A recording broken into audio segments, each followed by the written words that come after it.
I'm chasing the ACLU, who won a major battle here in New Jersey against school districts who require parents to show a government-issued photo ID when registering their children for school. This policy was in place to ensure that parents aren't taking their kids from another district, trying to get into a better district. The ACLU stated that this discriminates against immigrant families because this type of identification can only be obtained by a person with lawful immigration status. Now, I chased this to Perth Amboy, where I met with a group of undocumented residents. They welcomed me in, they went through the Perth Amboy school system, and they're now pursuing higher education. Gayle Kesselman with the Citizens for Immigration Control says the ACLU is a powerful and ideological organization that seeks to promote a number of agendas, including the agenda of open borders. Why should we pay taxes to support children who come from other towns, other states, other countries even? You know, there's an influx, there's a flood of illegal immigrants.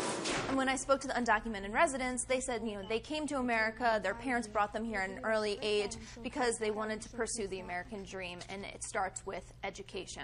Now, state and federal laws forbid school districts from excluding children based on their or their parents' immigration status, so that is the law.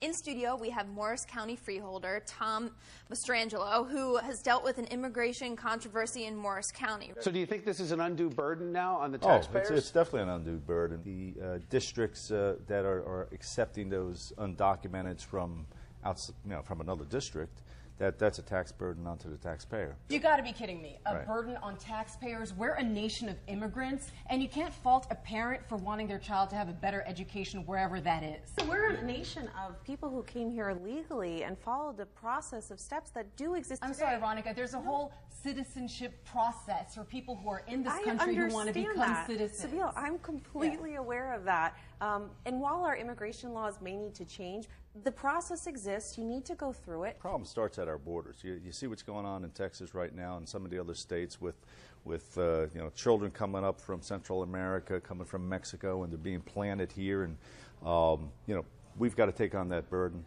Is the ACLU just selectively choosing the laws they want to see enforced? Pay no mind to the border and any control, and protecting the idea of citizenship and a legitimate legal process. But when we get into the neighborhood, well, now we've got to follow the law. Do you see it that way? Yeah, I do see it that way, Bill. And I think the ACLU is taking advantage of the taxpayer.